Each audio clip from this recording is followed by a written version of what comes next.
Hello दोस्तों। तो ये चैप्टर इस सीरीज़ का चौथा चैप्टर है। हमें इस चैप्टर के माध्यम से सीखने और सिखाने की ज़रूरत है। हमें राजनीतिक दल समझना है और राजनीतिक दल की क्या भूमिका है लोकतंत्र में, इसे समझना है। क्या लोकतंत्र को मजबूत करता है राजनीतिक दल, सारी बातों को समझते हुए हम इस चैप्टर को समाप्त करेंगे और जानेंगे कि किस तरीके से लोकतंत्र में हमारी भूमिका है, किस तरीके से राजनीतिक दल को हम सपोर्ट कर सकते हैं और अपने प्रतिनिधि का चयन कर सकते हैं, अपनी बातों को रख सकते हैं। तो क्या राजनीतिक दल के बढ़ने की प्रक्रिया लोकतांत्रिक व्यवस्थाओं को कमज़ोर करता है या फिर उसके समक्ष चुनौती प्रस्तुत करता है? ये सारी बातें आपके समक्ष रखी जाएँगी, आप इस पे विचार करें और लोगों को बताएँ, लोगों को जागरूक करें। बातों के क्रम में हम आगे बढ़ते हैं और देखते हैं क्या है इसके विवाद, क्या है इसकी चुनौतियाँ। और इससे पहले जो ये बैकग्राउंड में दिख रहा है ये इमेज, ये दिखाता है यूनिटी इन डाइवर्सिटी, विविधता में एकता की बात को। यानी जितने राजनीतिक दल होंगे उतनी लोकतंत्र की आत्मा मजबूत होगी, लोकतांत्रिक प्रक्रिया मजबूत होगी, विधि का शासन मजबूत होगा। इन सब बातों को देखते हुए हम इस चैप्टर के फोर्थ थीम पर चलते हैं, राजनीतिक दल, जो अध्याय 4 की बात है। हम देखते हैं कि क्या है लोकतांत्रिक दल और इनके क्या हैं पॉइंट्स, कौन-कौन सी हेडिंग्स हमें पढ़नी है, क्या देखना है। जो पहली पहली हेडिंग है, राजनीतिक दलों की ज़रूरत क्यों है? राजनीतिक दल का अर्थ क्या है और राजनीतिक दल के कार्य क्या हैं?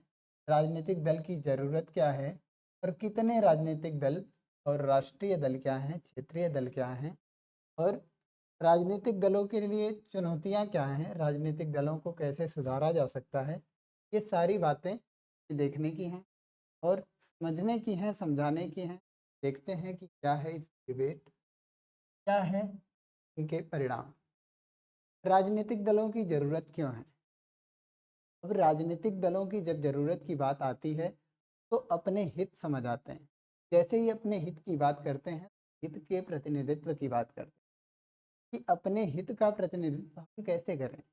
तो हमारे समक्ष एक चुनावी प्रक्रिया मौजूद होती है जिसमें हम पार्टिसिपेट करते हैं, चुनाव करते हैं और अपने प्रतिनिधि का चयन करते हुए अपनी बातों को एक स्टेज तक पहुंचाने का प्रयास करते हैं। राजनीतिक दल क्या हैं? लोकतांत्रिक प्रक्रिया को मजबूत करने वाले कारक हैं। ठीक है? लोकतांत्रिक व्यवस्था में राजनीतिक दल अनिवार्य है। ठीक है? यह नागरिकों को लोकतंत्र में भाग लेने और मतदान के लिए प्रेरित करते हैं। ग्रामीण और शहरी दोनों क्षेत्रों में लोगों को जोड़ते हैं और सरकार बनाने और चलाने में मददगार होते हैं। अलग-अलग विचारधाराओं और नीतियों को जनता के सामने रखते हैं।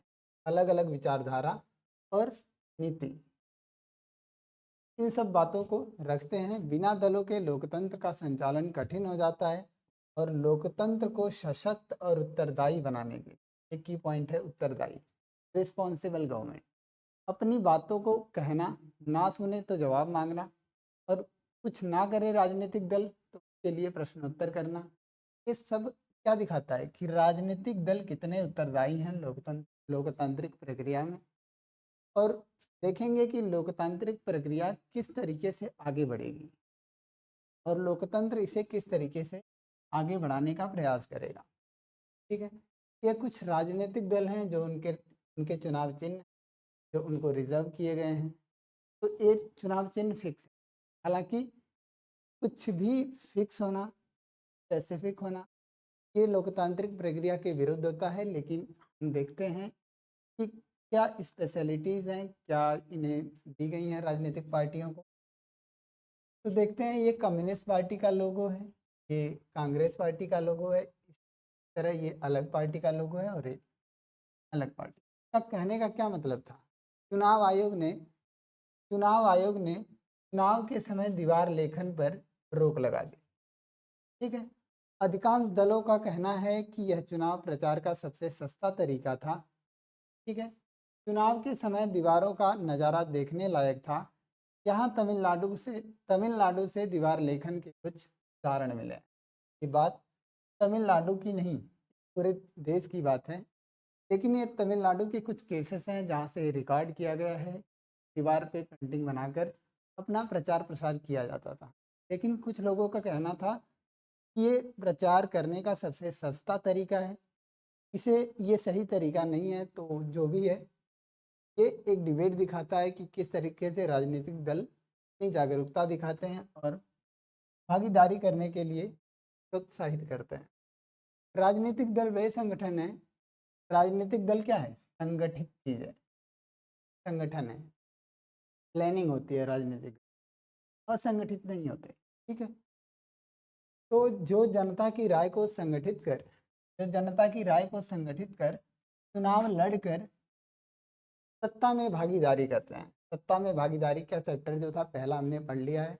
राजनीतिक दलों को राजनीतिक दल को लोगों के एक ऐसे संगठित समूह के रूप में समझा जा सकता है जो चुनाव लड़ने, सरकार में राजनीतिक सत्ता हासिल करने के उद्देश्य से काम करता है और समाज के सामूहिक हित को ध्यान में रखते हुए क्या करता है? कार्यक्रम करता है, नीतियाँ बनाता है। क्या है? सामूहिक हित यानी कॉमन इंटरेस्ट। इसमें सबका भला हो, सबका हित हो, उन सब बातों को रखने का प्रयास करता है और क्या करता है? गरीब, अमीर चाहे कोई भी हो, विभिन्न जातियों के लोग हों, रेशियल डाइवर्सिटीज़ हो, देश में किसी भी प्रकार की विविधता हो, उसमें सामंजस्य और संतुलन स्थापित करने का प्रयास करता है। ऐसे में लोकतंत्र में कितने दल हो सकते हैं, ये कह पाना बड़ा मुश्किल बात है। तो जितने दल होंगे उतनी स्टेबिलिटी होगी, जितने कम दल होंगे उतनी कम स्टेबिलिटी होगी। यानी जितनी विविधता होगी वो लोकतंत्र की भूमिका को बचाए रखने में सहायक होगी। ठीक है? सामूहिक हित एक विवादास्पद विचार है, से लेकर सबकी राय अलग-अलग होती है। इसी आधार पर दल लोगों को यह समझाने का प्रयास करते हैं कि उनकी नीतियाँ औरों से बेहतर है। ठीक है? अब सामूहिक हित की जब बात आती है और जब चुनाव की बात आती है तो प्रतिस्पर्धा होना स्वाभाविक है और इस प्रतिस्पर्धा में राजनीतिक दल मताधिकार को अपने पक्ष में करने के लिए क्या करते हैं? प्रतिस्पर्धा करते हैं और लोक लुभावन नीतियों को जनता के समक्ष प्रस्तुत करते हैं। इससे जनता का कल्याण सुनिश्चित हो पाता है। राजनीतिक दल के राजनीतिक दल तीन तीन प्रमुख हिस्से हैं। राजनीतिक दल में कौन क्या होता है, कौन से तीन प्रमुख हिस्से हैं, इसकी बात है। राजनीतिक दल में नेता प्रमुख होते हैं, सक्रिय सदस्य होते हैं और अनुयायी या समर्थक होते हैं। इन्हीं तीन एलिमेंट के माध्यम से क्या होता है? राजनीतिक राजनीतिक दल का चालन होता है, संचालन संभव हो पाता है। ठीक है? तो राजनीतिक दल का होना लोकतंत्र के लिए कमजोरी की बात नहीं है, लोकतांत्रिक प्रक्रिया को मजबूत करने की बात है। ऐसे में हमें लोकतंत्र क्या है, कैसे है, हम अगली स्लाइड में देखते हैं। ठीक है? राजनीतिक दल के कार्य क्या होते हैं, क्या करते हैं, इनका काम क्या है, डिवीजन ऑफ वर्क क्या है। अब क्या है? दल चुनाव लड़ते हैं और उम्मीदवार खड़े करते हैं। उम्मीदवार मतलब वो प्रतिनिधि जिनका हम चयन करते हैं। ठीक है? दल नीतियाँ बनाते हैं, पॉलिसी मेकिंग करते हैं और मतदाताओं को विकल्प देते हैं। आप अपने पसंद का कैंडिडेट चुन सकते हैं। ठीक है? पार्टियां कानून निर्माण में भूमिका निभाती हैं, कानून निर्माण में भूमिका निभाती हैं। दल सरकार बनाते और चलाते हैं। विपक्षी दल यानी जो जो सब सबसे ज़्यादा मत पाने पाने वाली जो पार्टी है उससे कम मत पाने वाला जो सेकंड दल होता है उसे क्या बोलते हैं? विपक्षी दल। यानी उससे भी कम दल विपक्षी दल। तो जो जीतने वाले दल हैं उसके अलावा जितने भी राजनीतिक दल हैं उन्हें हम विपक्षी दल बोलते हैं। तो सरकार की नीतियों की आलोचना करते हैं। दल जनमत का निर्माण आंदोलनों में भाग लेते हैं।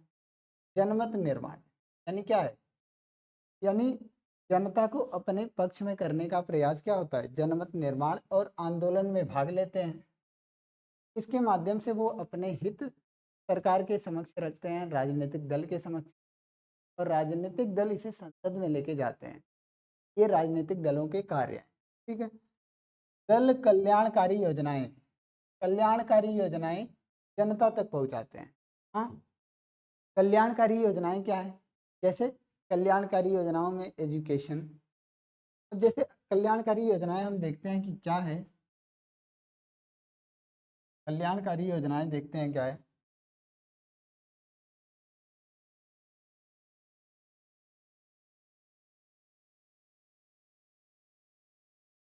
कल्याणकारी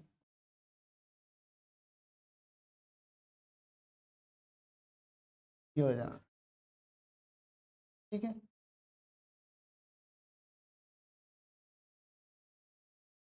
कल्याणकारी योजना क्या है? स्वास्थ्य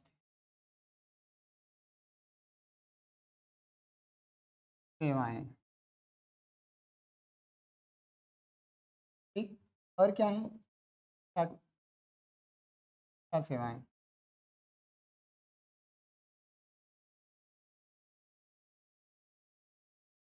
क्या सेवाएं? और बहुत सारी बातें हैं जो इसमें आएंगी। कल्याणकारी योजनाएं क्या करती हैं? जनता की डिमांड को पूरा करती हैं, और जनता की डिमांड जैसे ही पूरा होती है, जनमत का निर्माण राजनीतिक दलों के पक्ष में हो जाता है। तो कल्याणकारी योजनाओं के माध्यम से क्या करते हैं राजनीतिक? मताधिकार को अपने पक्ष में करते हैं। क्यों? क्योंकि सरकार में वो अपना प्रभुत्व बनाए रखें। ठीक है? ये कल्याणकारी योजनाएं हैं। अब यदि राजनीतिक दल की ज़रूरत हमें क्यों है? ज़रूरत की बात आती है तो यही हित रिप्रेजेंटेशन की बात आएगी। अपने हितों का प्रतिनिधित्व करने के लिए हमें राजनीतिक दलों की ज़रूरत होती है। तो यदि दल ना हो तो सारे उम्मीदवार स्वतंत्र, यदि दलों की संख्या क्या होगी? कम होगी, तो सारे उम्मीदवार स्वतंत्र और निर्दलीय होंगे। हाँ, अगर ऐसा हुआ तो ऐसे में कोई भी बड़े नीतिगत बदलाव के बारे में लोगों से चुनावी वायदे करने की स्थिति में नहीं होंगे। सरकार बन जाएगी पर उसकी उपयोगिता संदिग्ध रहेगी। ठीक है? कि जैसे राजनीतिक दलों की संख्या ही कम हो गई। अब संख्या ही कम हो गई तो विकल्प कम हो गए। विकल्प कम हो गए तो लोगों को चुनाव करने के ऑप्शन कम है। जब ये ऑप्शन कम है तो लोकतांत्रिक लोकतांत्रिक प्रक्रिया कमजोर हो जाती है। ठीक है?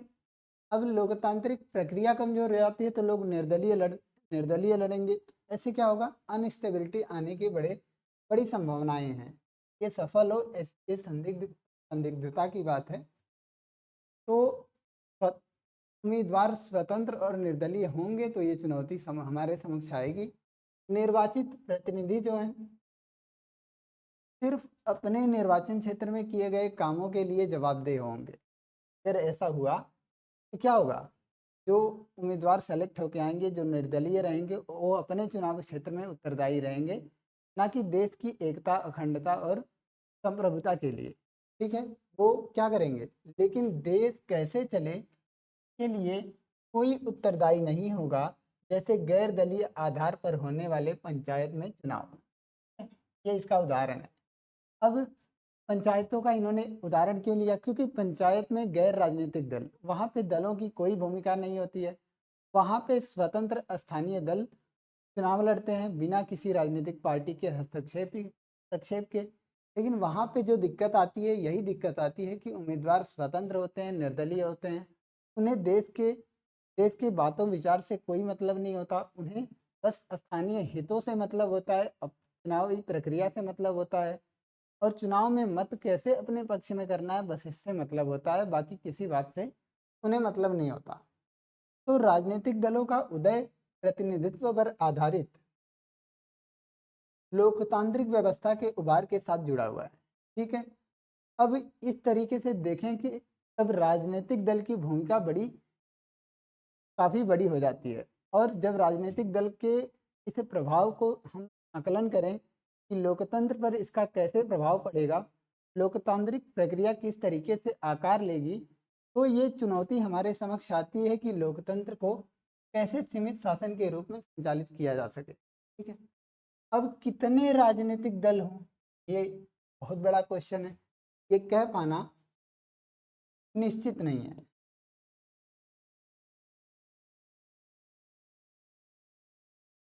नहीं, किसी लोकतांत्रिक सरकार में कितने राजनीतिक दल हों ये कह पाना मुश्किल नहीं है, लेकिन अधिक दलों का होना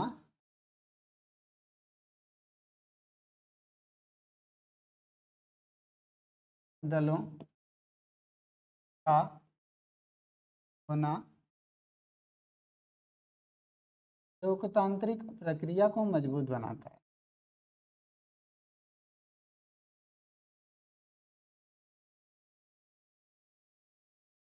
लोकतांत्रिक प्रक्रिया को मजबूत बनाता है।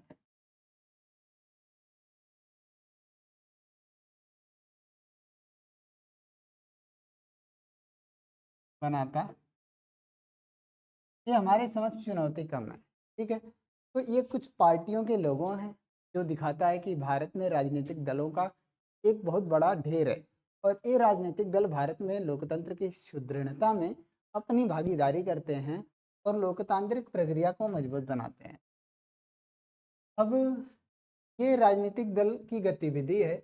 राजनीतिक दलों की गतिविधियों को दर्शाने वाली इन तस्वीरों का वर्गीकरण करें तो ऊपर बताई गई गतिविधियों से संबंधित अपने इलाके की कोई तस्वीर या खबर कतरन ढूंढिए। कतरन मतलब छोटी छोटी जानकारी ढूंढिए कि क्या है राजनीतिक दल और क्या है उनकी भूमिका, क्या है उनकी खबरें और स्थानीय सरकारों में क्या हैं उनके मुद्दे।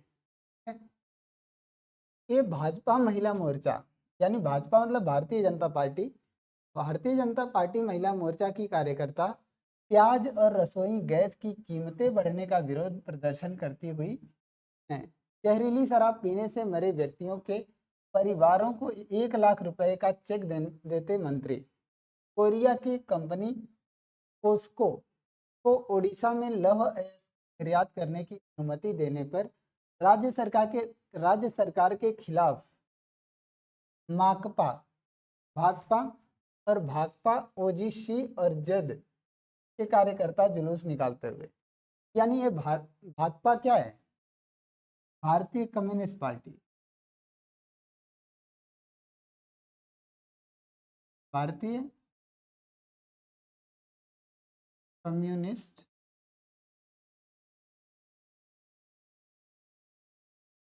पार्टी।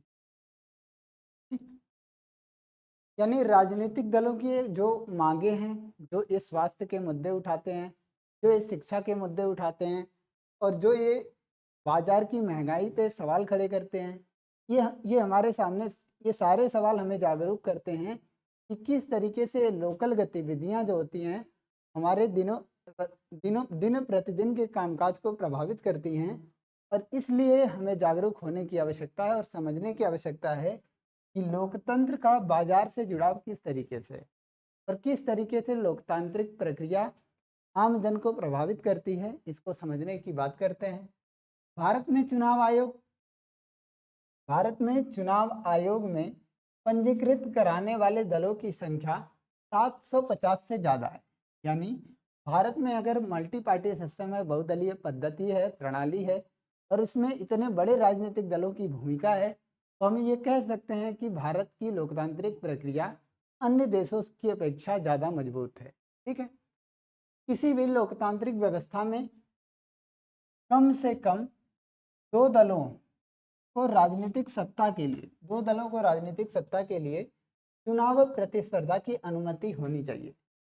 अब लोकतंत्र को सही तरीके से संचालित करने के लिए जरूरी है कम से कम दो राजनीतिक दल, अधिक से अधिक कितने भी राजनीतिक दल हों, लोकतांत्रिक प्रक्रिया का सफल निर्वहन किया जा सकता है।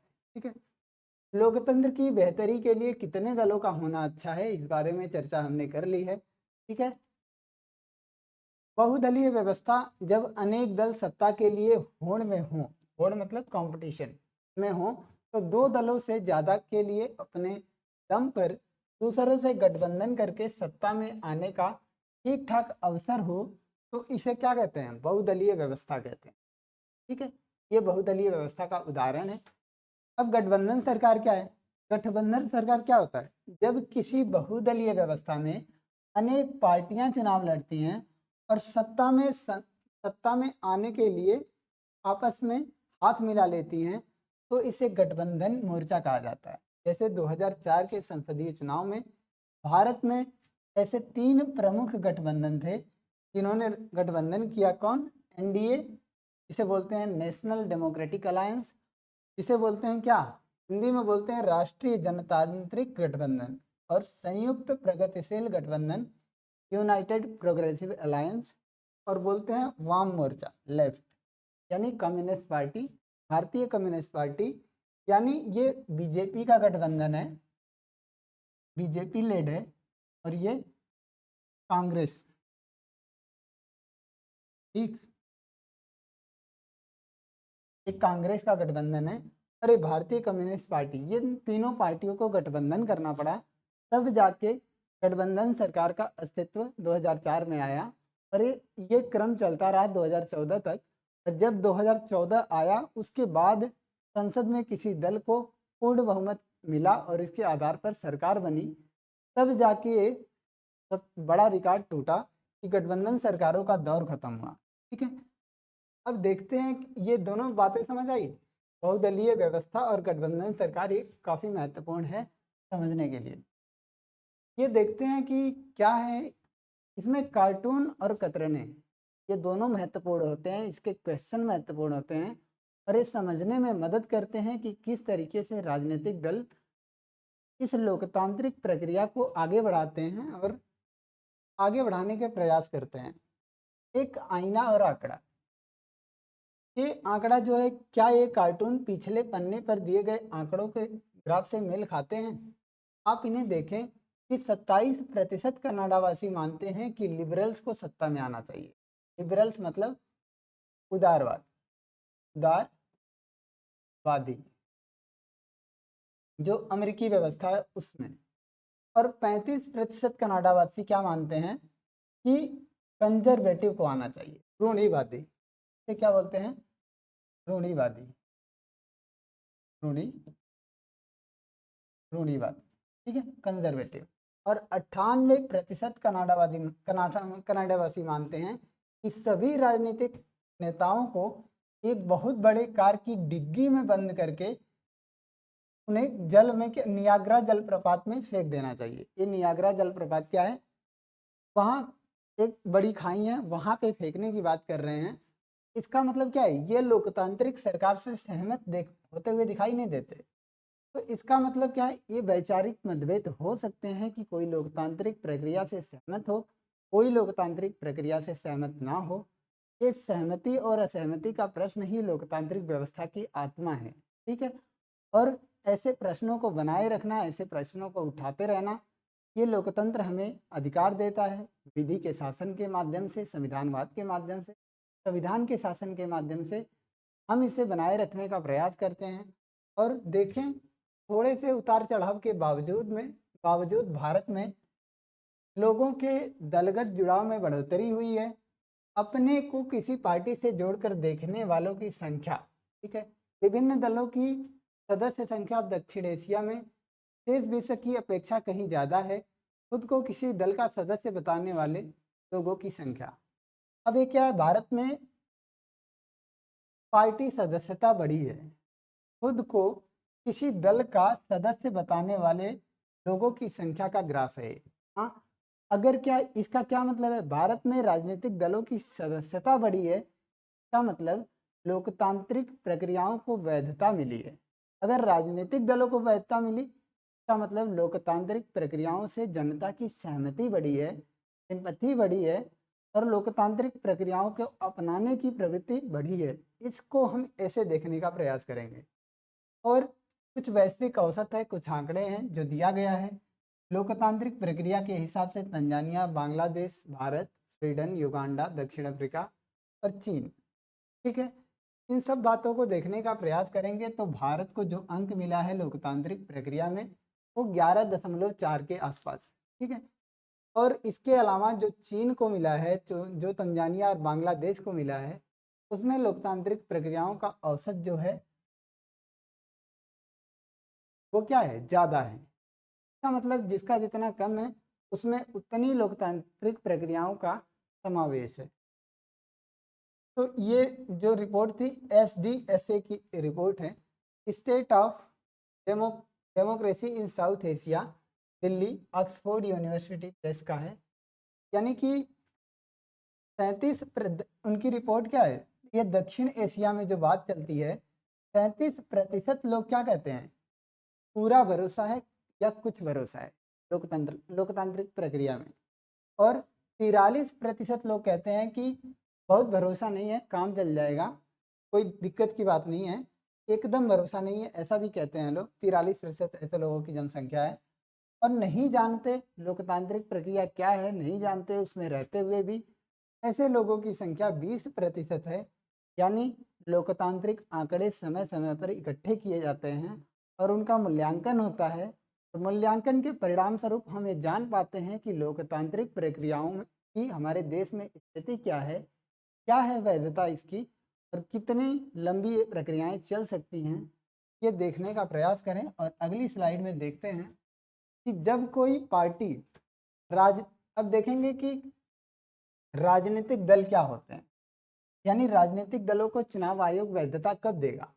ठीक है, जब कोई राजनीतिक पार्टी राज्य विधानसभा राज्य विधानसभा के चुनाव में पड़े कुल मतों का 6% या उससे अधिक मत पाती है, तो कम से कम 2 सीटें अर्जित करे, तो उसे क्या कहा जाता है, राजनीतिक दल का दर्जा मिल जाता है। ये राजनीतिक दल का दर्जा देता कौन है, चुनाव आयोग का ये काम है। वो क्या करता है कि राजनीतिक दल बनने के लिए आपको क्या करना पड़ेगा, राज्य स्तरीय पार्टी बनने के लिए क्या करना पड़ेगा, आपको कुल मतों का 6% विधानसभा में क्या करना पड़ेगा, लाना पड़ेगा। और इसके अलावा क्या करना पड़ेगा, 2 सीटें आपको एक्वायर करनी पड़ेगी, जीतना पड़ेगा, तब जाके आप राजनीतिक दल की भूमिका में आ सकते हैं। अगर कोई दल लोकसभा अगर कोई दल लोकसभा में पड़े कुल वोट का अथवा वोट का 6% और 4 राज्यों की विधानसभा चुनाव में पड़े कुल मतों का 6% हासिल कर ले, तो क्या होगा, लोकसभा के चुनाव में कम से कम 4 सीटों पर जीत हासिल करता है तो राष्ट्रीय दल का दर्जा मिलता है। यानी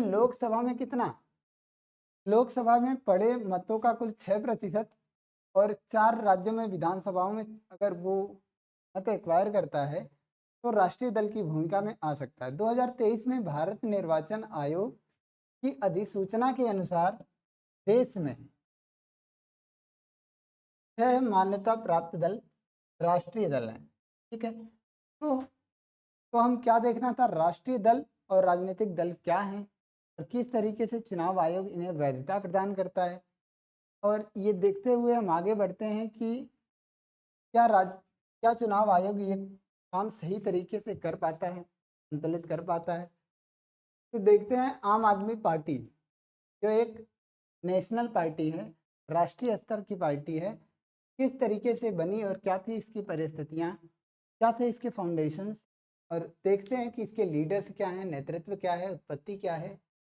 स्थापना इसकी हुई 2012 26 नवंबर 2012 में, उत्पत्ति 2011 के भ्रष्टाचार विरोधी आंदोलन के कारण हुई। भ्रष्टाचार गतिविधियों को रोकने के लिए इसका आंदोलन हुआ और मुख्य विचार जो थे इसके जन लोकपाल बिल था, स्वच्छ प्रशासन था, भ्रष्टाचार विरोध था और पारदर्शिता की बात थी। इस सरकारी प्रक्रियाओं में कौन से कामकाज चल रहे हैं, इन सारी बातों की प्रक्रियाओं की क्या हो, जांच हो और पारदर्शिता बनाई जाए, उत्तरदायिता सुनिश्चित की जाए, यही थी पारदर्शिता।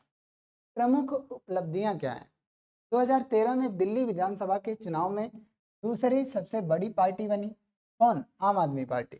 और कांग्रेस जो है, कांग्रेस आईएनसी के समर्थन से सरकार बनाई गई। ठीक है, 2015 में दिल्ली में पूर्ण बहुमत के साथ अस्तित्व में आई। 2022 में पंजाब विधानसभा के चुनाव में सरकार बनाया, सीएम बनाया, और गुजरात विधानसभा के चुनाव में 2022 में तीसरी बड़ी ताकत के रूप में उभर कर सामने आई। राष्ट्रीय मान्यता गुजरात में प्रदर्शन के बाद राष्ट्रीय पार्टी का दर्जा मिला। ठीक है, और लोकसभा चुनाव 2019 में 1 सीट प्राप्त करने वाली ये पार्टी बन गई। यानी अब ये राष्ट्रीय स्तर की पार्टी बन गई, आम आदमी पार्टी, जिसके नेतृत्व करता है कौन, अरविंद केजरीवाल। ठीक है, अब बहुजन समाजवादी पार्टी जिसे हम कहते हैं, दलितों की पार्टी जिसे हम कहते हैं, जिसको काशीराम ने बनाया, जिसका नेतृत्व मायावती ने किया। हम इसे समझते हुए देखते हैं कि इसकी स्थापना कब हुई, जिसकी स्थापना कब हुई, 1984, और संस्थापक थे स्वर्गीय काशीराम। और मुख्य आधार जो था बहुजन समाज, यानी दलित, आदिवासी और पिछड़ी जातियों और धार्मिक अल्पसंख्यक, इनकी इनके उद्देश्य थे। इन्हीं को बचाने, इन्हीं को सेफगार्ड करने के लिए क्या बनाया, एक बहुजन समाजवादी पार्टी बनाई। और प्रेरणा के जो स्रोत थे, साहू जी महाराज थे, ज्योतिबा फुले थे, पेरियार रामास्वामी नायकर थे, और बाबा भीमराव अंबेडकर थे। इनके मोटिवेशन, इनके दलित समाज में भूमिका की वजह से ये पार्टी बनी, और इसके नेतृत्व की कमान बाबा स्वर्गीय काशीराम ने देखा। उत्तर प्रदेश में इसका कार्यक्षेत्र है, और मध्य प्रदेश, राजस्थान, उत्तराखंड, दिल्ली, पंजाब में इनकी पार्टियां हैं। उपलब्धियां क्या हैं? कई बार उत्तर प्रदेश में सरकारें बनाई, और 2019 में लोकसभा चुनाव में 3.63% वोट और 10 सीटें हासिल की। ठीक है, इसका मतलब बहुजन समाजवादी जो पार्टी है, बहुजन समाज पार्टी है, क्या करती है, दलितों के हितों की बात करती है, दबे कुचलों की बात करती है, पिछड़ी जातियों की बात करती है। इन सब बातों को लेते हुए बहुजन समाजवादी पार्टी प्रतिनिधित्व को सुनिश्चित करती है। भारतीय जनता पार्टी यानी बीजेपी, जो हमने पढ़ा, नेशनल डेमोक्रेटिक अलायंस, एनडीए के साथ गठबंधन है इसका। ठीक, नेशनल डेमोक्रेटिक अलायंस 1980 में ये पार्टी बनी। पृष्ठभूमि क्या था, भारतीय जनसंघ यानी आरएसएस, राष्ट्रीय स्वयं सेवक संघ, इसके पीछे थिंक टैंक का काम करता है। 1951 में श्यामा प्रसाद मुखर्जी से उत्पत्ति होती है। श्यामा प्रसाद मुखर्जी इस पार्टी के बनाने वाले यही थे। विचारधारा और प्रेरणा कहाँ से मिली इन्हें, ये देखते हुए कि भारत की प्राचीन संस्कृति और मूल्य को बनाए रखने का प्रयास किया जाएगा। श्यामा प्रसाद मुखर्जी के ये विचार थे। दीनदयाल उपाध्याय का एकात्म मानववाद का विचार, और अंत्योदय, यानी एकात्म मानववाद का विचार जो था वो मानवता पर आधारित था। एकात्म मानववाद यानी आत्मीयता पर आधारित था, और किसी व्यक्ति की गौरवपूर्ण क्षमता के विकास पर आधारित था।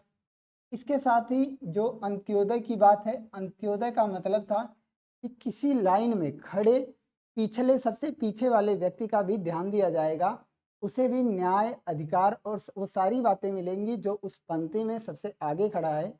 यानी अंतिम व्यक्ति के उदय की बात, जो इस समाज में सबसे दबा कुचला है, अगर हम ये कर पाए, हम लोकतांत्रिक प्रक्रिया के सफल होने का सपना देख सकते हैं। सांस्कृतिक राष्ट्रवाद क्या है? सांस्कृतिक राष्ट्रवाद, हिंदुत्व, ये विचार समावेश किया भारतीय जनता पार्टी ने। और सांस्कृतिक राष्ट्रवाद यानी रहन सहन, खान पान, रीति रिवाज, इन सारी प्रक्रियाओं में अंतर हो सकता है, लेकिन ये अंतर लोकतांत्रिक प्रक्रियाओं को कमजोर नहीं करते, बल्कि मजबूत करते दिखाई पड़ते हैं। ठीक है, मुख्य नीतियां क्या हैं? जम्मू कश्मीर का भारत में पूर्ण एकीकरण, और समान नागरिक संहिता, और धार्मिक परिवर्तन, कन्वर्जन पर रोक। इनकी नीति क्या है? जम्मू कश्मीर को भारत का एक राज्य बनाना, और अखंड राज्य बनाना। समान नागरिक संहिता यानी सभी धर्म, सभी जाति, सभी लोगों के लिए एक ही तरह के कानून बनाना, चाहे वो विवाह की बात हो, चाहे वो एजुकेशन की बात हो, चाहे वो स्वास्थ्य की बात हो, कोई भी मैटर हो, समान नागरिक संहिता के माध्यम से पूरे भारत में, उत्तर भारत से लेकर दक्षिण भारत में, पश्चिम भारत से लेकर पूर्वी भारत में एक समान कानूनों का निर्वहन करने का जो उद्देश्य था बीजेपी का, उसी को क्या बोला गया? समान नागरिक संहिता। और धार्मिक परिवर्तन पर रोक दिया गया कि धार्मिक परिवर्तन अवैध माने जाएंगे, अगर ऐसा कोई करता है तो उसे दंडनीय अपराध मिलेगा, और कुछ फाइन और जुर्माना भी लगेगा। जनाधार का विस्तार क्या है?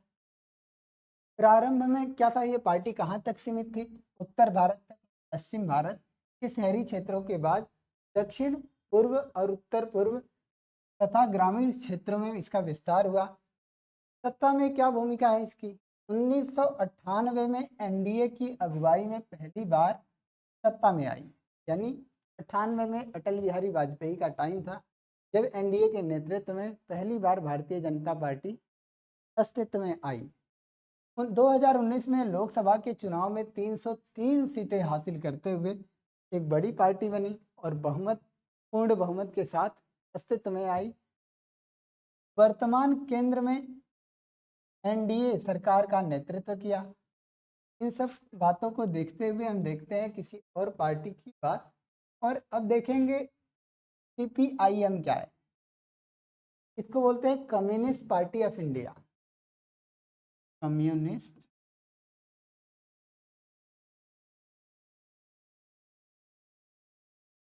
पार्टी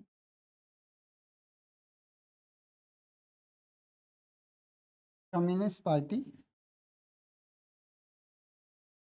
इसको बोलते हैं कम्युनिस्ट पार्टी। ठीक है, जो भारतीय कम्युनिस्ट पार्टी बोल सकते हैं इसको, भारतीय कम्युनिस्ट पार्टी।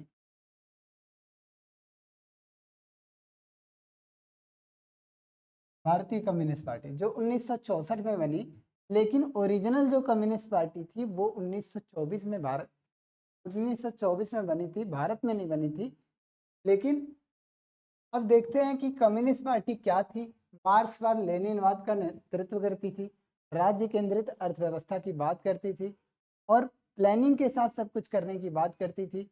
लेकिन पश्चिमी देशों के जो विचार थे, जो विचारधारा थी, वो इनसे बिल्कुल अलग थी। वो लिबरल डेमोक्रेसी की बात करते थे, उदारवादी लोकतंत्र की बात करते थे।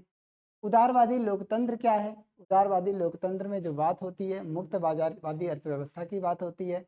राज्य नियंत्रण नहीं करेगा बाजार का, और राज्य के नियंत्रण ना होने की वजह से सब कुछ फ्री होगा, स्वतंत्रता, समानता, बंधुत्व सब कुछ होगा, लेकिन राज्य का नियंत्रण नहीं होगा। ऐसे में क्या होगा? राज्य अब सोवियत रूस में ये क्या थी? Communist party. और कम्युनिस्ट पार्टी क्या करती थी? राज्य की सारी गतिविधियों का केंद्र थी। यहीं से सारे काम होते थे, चाहे वो स्वास्थ्य हो, एजुकेशन हो, चाहे वो कोई भी मुद्दे हो। सारे काम का जो काम काज था उसको काम करने का जिम्मेदारी कौन लिया था? कम्युनिस्ट पार्टी यानी स्टेट। यानी क्या था? समाजवाद, धर्मनिरपेक्षता, समाजवाद, धर्मनिरपेक्षता और लोकतंत्र का समर्थन करती थी। ठीक है, साम्राज्यवाद और सांप्रदायिकता का विरोध करती थी। साम्राज्यवाद क्या है? जैसे साम्राज्यवाद के माध्यम से किसी अन्य देश पे अटैक करना और उसको, उसकी बाउंड्रीज को अपने अधिकार में ले लेना, ये साम्राज्यवाद था। तो साम्राज्यवादी गतिविधियों का विरोध किया। और सांप्रदायिकता यानी धर्म, जाति और नस्ल के आधार पर भेदभाव फैलाना, हिंसा करना, तो सांप्रदायवाद बोला गया। इन सारी गतिविधियों का विरोध करती है। लोकतांत्रिक दृष्टिकोण चुनावों को सामाजिक आर्थिक न्याय का साधन मानती है। ठीक है, चुनाव को क्या मानते? सामाजिक आर्थिक नीति का साधन। चुनावी प्रक्रिया में भागीदारी करती है। यानी कि भारतीय कम्युनिस्ट जो पार्टी है वो रसिया की कम्युनिस्ट पार्टी से बिल्कुल अलग है। राज्य केंद्रित अर्थव्यवस्था की बात करता है यूएसएसआर, जबकि बात होती है यहाँ पे क्या? इंडिया में चुनाव की बात होती है। राजनीतिक दल चुनाव करते हैं और भागीदारी करते हैं। देखते हैं कि इनका कार्यक्षेत्र क्या है। पश्चिम बंगाल, केरल, त्रिपुरा इसके कार्यक्षेत्र हैं। समर्थक वर्ग जो है गरीब, फैक्ट्री मजदूर, किसान और कृषि श्रमिक बुद्धिजीवी हैं। यानी ये बुद्धिजीवियों की पार्टी है। और जो बुद्धिजीवी बात करते हैं वो बात करते हैं गरीब दबे कुचले की बात करते हैं, मजदूरों की बात करते हैं, मजदूरों के वेतन की बात करते हैं, मजदूरों के कार्य स्थिति की बात करते हैं, किसानों के हित की बात करते हैं। और ये बुद्धिजीवियों की पार्टी मानी जाती है, पढ़े लिखों की पार्टी मानी जाती है। नीतिगत रुख क्या है? नई आर्थिक नीतियों की डिमांड करते हैं और वस्तुओं का मुक्त प्रवाह के आलोचक हैं। यही मुक्त प्रवाह यानी बाजार का नियंत्रण बाजार स्वयं नहीं करेगा, राज्य करेगा। अगर राज्य ने नियंत्रण किया, राज्य ने टैक्स वसूला, तो इनका विश्वास है कि राज्य इन कल्याणकारी योजनाओं का सफल संचालन कर सकता है। जबकि मुक्त बाजार कल्याणकारी योजनाओं का सफल संचालन नहीं कर सकता, ये इनका तर्क है। उपलब्धियां उपलब्धियां क्या हैं? पश्चिम बंगाल में लगातार 34 वर्ष सत्ता में, पश्चिम बंगाल में लगातार 34 वर्ष सत्ता में रही है पार्टी। और स्वतंत्रता प्राप्ति के पश्चात 1947 के बाद के दशक में ये पार्टी दूसरी सबसे बड़ी पार्टी के रूप में बनी रही। हालांकि आज ये राजनीतिक पार्टी काफ़ी पीछे जा चुकी है, लेकिन केरला और पश्चिम बंगाल में आज भी ये पार्टियां जीवंत हैं। और देखते हैं कि 2019 के चुनाव में इन्हें कितने मत मिले। 2019 के लोकसभा चुनाव में 1.7% वोट और 3 सीटें मिली।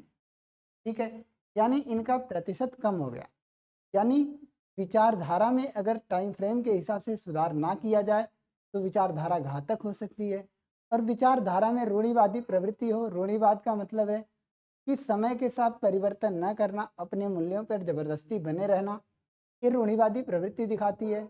यानी जनता के हितों के हिसाब से, टाइम फ्रेम के हिसाब से खुद में परिवर्तन कर लेना, यही यही सत्य होता है। और इसी के हिसाब से शासन संचालन करना चाहिए, लोकतंत्र की भूमिका का निर्वाह करना चाहिए, ना कि मूल्यों पर।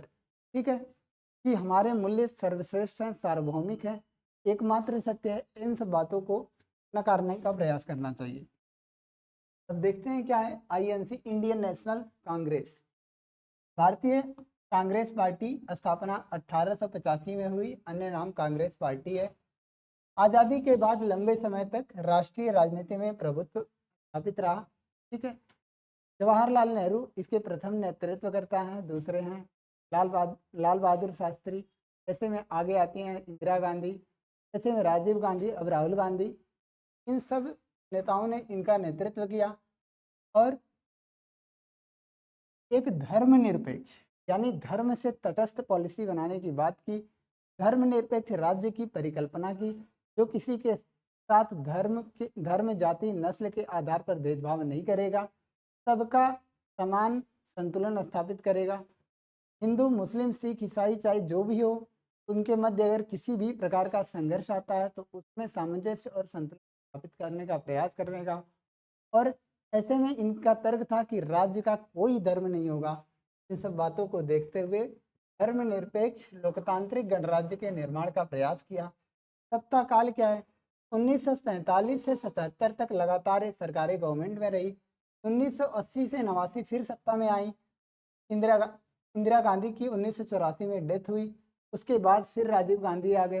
राजीव गांधी काफ़ी मेजॉरिटी के साथ आते हैं और बहुमत के साथ आते हैं, लेकिन 1989 के बाद समर्थन घटा, पर राष्ट्रीय स्तर पर उपस्थिति बनी रही। गठबंधन सरकारों का दौर आया, अन्य पार्टियों का उदय हुआ, अन्य क्षेत्रीय दल विकसित हुए। तो ऐसे में चुनौती ये हमारे सामने आई कि क्या लोकतांत्रिक प्रक्रियाओं में अधिक दलों का होना लाभदायक है। इन प्रश्नों को देखते हुए विचारधारा क्या थी, मध्यम मार्गी पार्टी थी, न दाएं जाना था न बाएं जाना था, न साम्यवादी पार्टी बनना था ना उदारवादी पार्टी बनना था। समाज के हित के लिए जो अच्छा हो उसमें परिवर्तन करते हुए सामंजस्य और संतुलन स्थापित करना है। इन सब बातों को ध्यान में रखा। धर्मनिरपेक्षता क्या है, इस पर जोर दिया और धर्मनिरपेक्षता के माध्यम से किसी के साथ भेदभाव ना करने की नीति बनाई। कमजोर वर्गों और अल्पसंख्यकों का कल्याण करने की बात कही। नई आर्थिक नीतियों का मानवीय चेहरे के साथ समर्थन करने की बात कही। और गठबंधन 2004 से 2019 तक यूपीए की अगुवाई की और 2019 में लोकसभा में 19.5% वोट और 52 सीटें हासिल की। यानी ये दिखाता है कि लोकतांत्रिक प्रक्रिया में कोई भी पार्टी सर्वदाता नहीं है। उसकी भूमिका आज मालिक की है तो कल नौकर की हो जाएगी, जैसे कांग्रेस पार्टी की हुई। अब कांग्रेस पार्टी धीरे धीरे वापसी कर रही है। हालांकि ऐसे में कहा जा सकता है कि भारत में लोकतांत्रिक प्रक्रियाओं का निर्वाह सफलता सफलता से किया जा सका है। ये टर्न ओवर दिखाता है कि भारत में लोकतांत्रिक प्रक्रियाओं का निर्वाह अच्छे तरीके से हुआ है। और देखते हैं कि क्या है आगे, कौन सी पार्टी है। ये नेशनल पीपल पार्टी है, एनपीपी। स्थापना जुलाई 2013 में हुई थी। संस्थापक जो नेता हैं पीए संगमा हैं।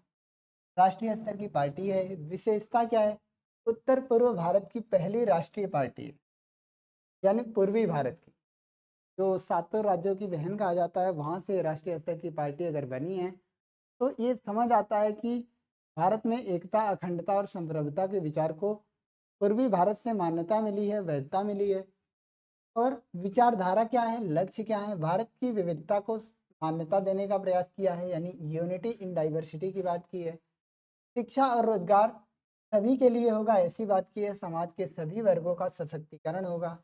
उपस्थिति क्या हो, कहाँ पे है, मेघालय में इसकी उपस्थिति है, सर और उत्तर पूर्व के कई अन्य राज्यों में सक्रिय है। 2019 के लोकसभा चुनाव में एक सीट हासिल है इसे, लेकिन उन छोटे राज्यों में ये भी काफ़ी बड़ी बात है कि लोकतांत्रिक सरकार में लोग अपना हित देख रहे हैं। स्टेट पार्टीज क्या हैं, राष्ट्रीय दलों के अलावा शेष दल जिन्हें निर्वाचन आयोग राज्य दल के रूप में वर्गीकृत करता है, उन्हें हम क्या बोलते हैं, राज्य स्तरीय पार्टियां बोलते हैं। विशेषता क्या है, केवल क्षेत्रीय दृष्टिकोण नहीं, कुछ दल अखिल भारतीय विचारधारा वाले होते हैं, पर केवल कुछ राज्यों में सफल उदाहरण होता है। अखिल भारतीय उपस्थिति वाले समाजवादी पार्टी और राष्ट्र आरजेडी राष्ट्रीय जनता दल राज्य पहचान बनाने पर आधारित है। बीजू जनता दल, सिक्किम डेमोक्रेटिक फ्रंट और मिजो नेशनल फ्रंट, तेलंगाना राष्ट्र समिति, ये सारी क्या हैं, राज्य स्तरीय पार्टियां हैं। ये इनके क्षेत्रीय मुद्दे हैं। और जैसे जैसे राजनीतिक पार्टियों का विकास हुआ, जैसे जैसे राजनीतिक पार्टियों की संख्या बढ़ी, राज्य स्तरीय दलों की संख्या बढ़ी, स्थानीय मुद्दे उभर कर सामने आने लगे, हजारों मुद्दे सामने आने लगे। और हजारों मुद्दे के सामने आने का मतलब था लोकतांत्रिक प्रक्रिया के मजबूत होने का संकेत था। और लोकतांत्रिक प्रक्रिया में मुद्दे का उभरना ही लोकतांत्रिक प्रक्रिया की आत्मा थी। और यही था हमारा उद्देश्य, जो हम सीखना चाहते थे, जो आपको सिखाना चाहते थे। देखते हैं कि पिछले 30 वर्ष में क्या हुआ। संख्या और प्रभाव में वृद्धि हुई राजनीतिक दलों के, और संसद और राजनीतिक अधिक विविध हुई। गठबंधन राजनीति का दौर आया और 2014 तक कोई भी राष्ट्रीय दल अकेले बहुमत नहीं पा सका। राष्ट्रीय दलों का राज्य दलों के साथ गठबंधन करना पड़ा। इन सब बातों को देखते हुए देखा गया कि किस तरीके से लोकतांत्रिक प्रक्रिया में अगर कल्याणकारी नीतियों का सफलतापूर्वक संचालन नहीं किया गया तो किस तरीके से लोगों के मतों को पाने में चुनौती आएगी राजनीतिक दलों के सामने में। ये चुनौती बनी रही। और महत्व क्या है इसका, 1996 से राज्य दल राष्ट्रीय गठबंधन सरकारों में शामिल रहे, संघवाद और लोकतंत्र को मजबूत किया। ठीक है, संघवाद क्या है, जो हमने दूसरे चैप्टर में पढ़ा, सर, राज्य सरकार, संघ सरकार और स्थानीय सरकारें एक साथ मिलकर सामंजस्य और संतुलन के साथ काम करें। जैसे न्यायपालिका, कार्यपालिका, विधायिका शक्ति संतुलन के माध्यम से कार्य करें, जब एक दूसरे से सहयोग करें, इसी को संघवाद बोला जाता है। और लोकतंत्र क्या है, देखते हैं लोकतंत्र क्या है। लोकतंत्र क्या है देखने का प्रयास करते हैं। लोकतंत्र जब बोले कोई तो हमें क्या बताना है, ऐसे 2-4 पॉइंट अगर देखें तो हमें क्या बोलना है। पहला बोलना है सीमित शासन, सीमित शासन। दूसरा पॉइंट होगा संविधान, संविधान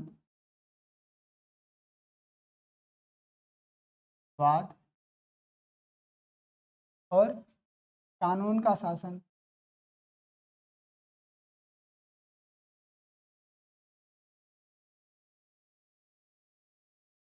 उत्तरदायी शासन,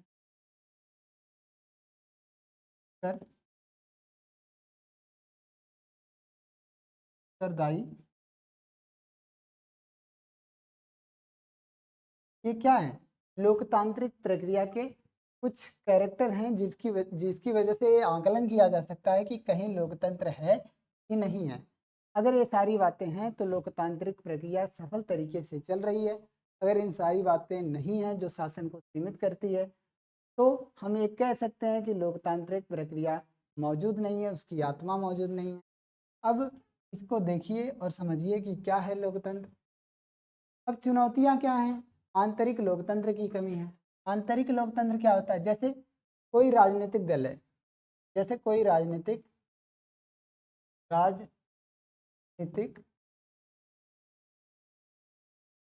दल है,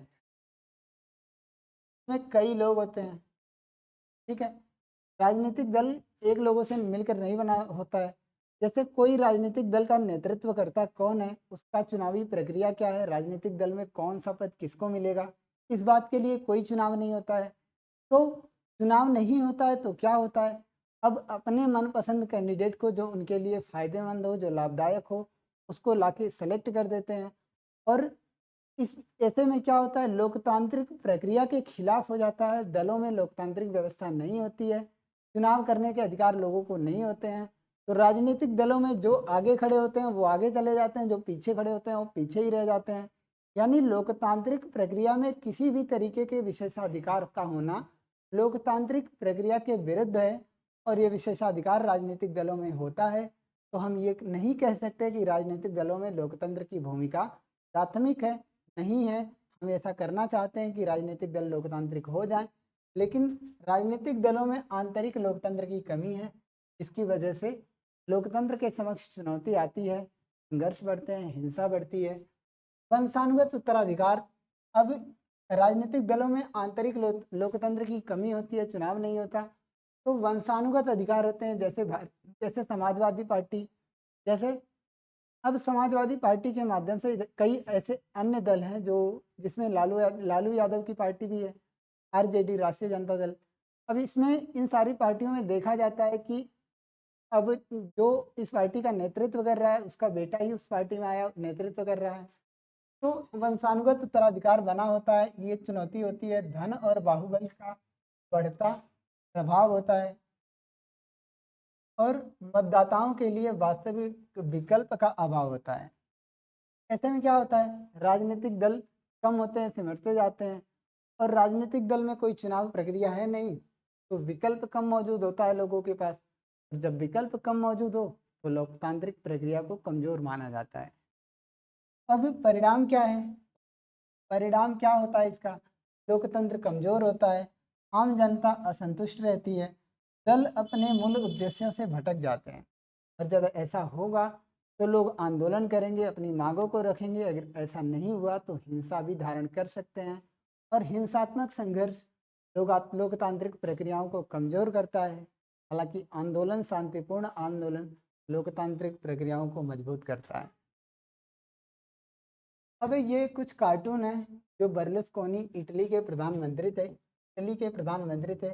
वह इटली के बड़े व्यवसायियों में एक हैं। वे 1993 में गठित फोर्जा इटालिया के नेता हैं और उनकी कंपनी कई टीवी चैनल, सबसे महत्वपूर्ण प्रकाशन गृह के एक फुटबॉल क्लब और बैंक के मालिक हैं। यह कार्टून पिछले चुनाव के समय का है। अब कोई बिजनेसमैन ही किसी देश का प्रधानमंत्री है और अगर वो प्रधानमंत्री है तो अपने हित के हिसाब से, अपने कम्युनिटी के हिसाब से, अपने समुदाय के हिसाब से सारे विधि बनाएगा और उस विधि से जिसको फ़ायदा होगा वो व्यवसायियों को होगा। आम नागरिक उससे इतर अलग पड़े रह जाएँगे, उनके हित से कॉम्प्रोमाइज़ हो जाएगा, जिससे संघर्ष संघर्ष आने की संभावना हो सकती है। और ये दल महिलाओं को टिकट क्यों नहीं देते? इसका कारण क्या है? आंतरिक लोकतंत्र की कमी है क्या? ऐसे सवाल ये कार्टून खड़े कर रही है। यह कार्टून संयुक्त राज्य अमेरिका के रिपब्लिकन पार्टी के राष्ट्रपति जॉर्ज बुश के कार्यकाल में बना था। इस पार्टी का चुनाव चिन्ह हाथी है। कार्टून देश के सभी प्रमुख संस्थानों पर कारपोरेट अमेरिका का नियंत्रण होने का संकेत करता है।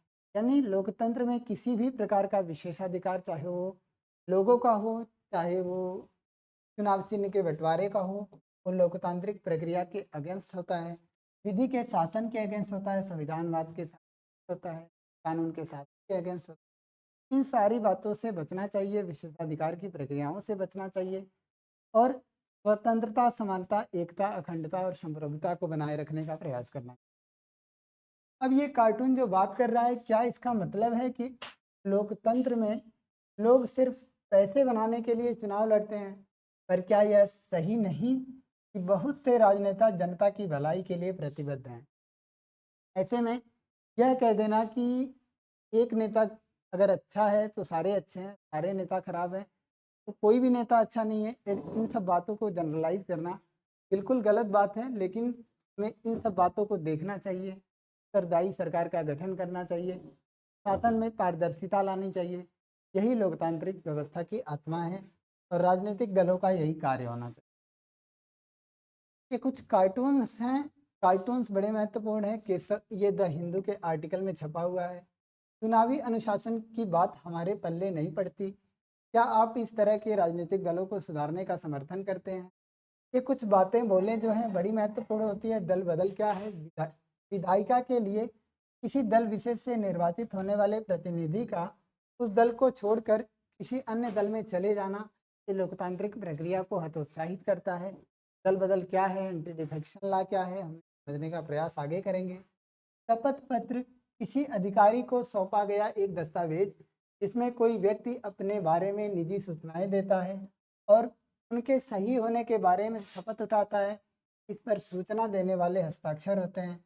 इन सब बातों के साथ शपथ पत्र का सफल संचालन होता है और देखते हैं कि दलों को कैसे सुधारा जा सकता है, क्या संभावनाएं हैं, क्या मुद्दे हैं, दलों में किस तरीके से इम्प्रूवमेंट की जा सकती है। राजनीतिक दलों की संख्या में ज़्यादा होना, बढ़ोतरी होना लोकतांत्रिक प्रक्रियाओं को मजबूत करता है। लेकिन ये वंशानुगत जो परंपरा है, जो संसाधनों का बंटवारे की बात है, चाहे वो बात फंडिंग की हो, कि लोकतंत्र के समक्ष राजनीतिक दलों में चुनौती प्रस्तुत करते हैं, तो इनमें क्या सुधार किए जा सकते हैं? दल बदल विरोधी कानून। अब दल बदल विरोधी कानून अगर बना दिए जाएं तो कोई भी राजनीतिक पार्टी जीतने के बाद दल बदल नहीं करेगी, एंटी डिफेक्शन नहीं करेगी। अगर ऐसा कोई करती है तो उसे राजनीतिक दल की मान्यता से वंचित कर दिया जाएगा। हाँ, तो इन सब बातों पर कानून बना के हम कुछ कर सकते हैं, पार्टी बदलने पर रोक लगा सकते हैं और सुप्रीम कोर्ट प्रत्याशियों की संपत्ति और आपराधिक विवरण अनिवार्य कर सकती है। सुप्रीम कोर्ट प्रत्याशियों की संपत्ति कितनी हो, प्रचार में कितने पैसे लग रहे हैं, ये सारी बातों का डेटा मांगने की व्यवस्था कर सकती है। निर्वाचन आयोग क्या है, आंतरिक चुनाव और आयकर रिटर्न आवश्यक है, लाए गए सुधार क्या हैं, दलों के आंतरिक कामकाज पर कानून, महिलाओं के 1/3 टिकट और आरक्षण की बात, चुनाव के लिए राज्य निधि की बात, ये सारे सुधार किए जा सकते हैं। राजनीतिक दलों में सुधार के ये प्रयास काफ़ी सफल हैं, बट ऐसा कहना त्रुटिपूर्ण है। अन्य उपाय क्या हैं? जनता व मीडिया का दबाव, अच्छे नागरिकों की सक्रिय भागीदारी, ये सब हमारे उद्देश्य होने चाहिए कि राजनीतिक दलों में किस तरीके सुधार की प्रक्रियाएं लेके आएँ और किस तरीके से उसको प्रासंगिक बनाएं। ये कुछ की इवेंट्स हैं जो आपको देखने हैं, जो मुझे समझाना है।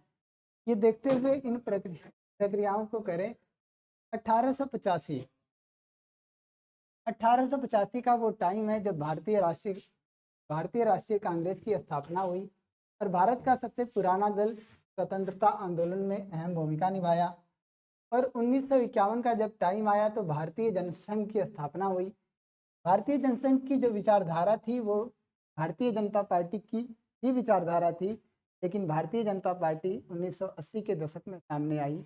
उसके पहले इस विचारधारा का नेतृत्व जो कर रही थी वो भारतीय जनसंघ कर रही थी। श्यामा प्रसाद मुखर्जी की पार्टी ये थी।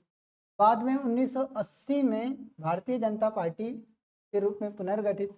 1977 में पहली बार कांग्रेस सत्ता से बाहर जनता पार्टी की सरकार बनी और 1985 में दल विरोधी कानून बने। 52वें संविधान संशोधन के माध्यम से और बदलने वाले सांसद विधायक की सदस्यता समाप्त कर दी जाएगी, ऐसा प्रावधान आया। 1990 का दशक जो था, गठबंधन राजनीति की शुरुआत हुई और राष्ट्रीय दलों को राज्यों के दलों के साथ मिलकर गठबंधन करना पड़ा। 2003 में सुप्रीम कोर्ट का आदेश चुनाव लड़ने वाले प्रत्याशियों को संपत्ति और आपराधिक मामलों में जानकारी देना अनिवार्य कर दिया गया। ऐसे में 2004 से 2019 में कांग्रेस के नेतृत्व में सरकार बनी, लेकिन गठबंधन की सरकार थी। ऐसे में गठबंधन के सरकार के साथ साथ 2014 में ये पार्टी चुनाव हार गई। 2014 में एनडीए यानी भाजपा, भारतीय जनता पार्टी के नेतृत्व में पूर्ण बहुमत हासिल हुआ और भारत सरकार के निर्वहन की जिम्मेदारी भारतीय जनता पार्टी के हाथों में आई। 30 साल बाद किसी एक दल को पूर्ण बहुमत मिला। ठीक है, ये सारी बातें देखते हुए हम आगे बढ़ते हैं और देखने का प्रयास करते हैं कि किस तरीके से राजनीतिक दल की भारत में भूमिका है और क्या सफलता है, क्या राजनीतिक दलों की भूमिका, अगर राजनीतिक दलों की संख्या में बढ़ोतरी होती है तो किस तरीके से विविधता में एकता के साथ सामंजस्य और संतुलन स्थापित किया जा सकता है, क्या विविधता के लिए राजनीतिक दल चुनौती प्रस्तुत करते हैं। तो इन सब सवालों के जवाब हम जान चुके हैं और अगर आपके कोई और भी डाउट हैं जिन पे आप सवाल पूछना चाहते हो तो आप प्लीज़ कमेंट बॉक्स में जाके एक अच्छा सा मैसेज टाइप करें। आपके इन मैसेज को हम कंसिडर करेंगे और अगली क्लास में इन सारी बातों के जवाब देने का प्रयास करेंगे। तो आप मैसेज ज़रूर टाइप करें, कोई सुझाव हैं तो आप सुझाव प्रस्तुत करें। इसी के साथ ये क्लास ख़त्म करते हैं। नमस्कार।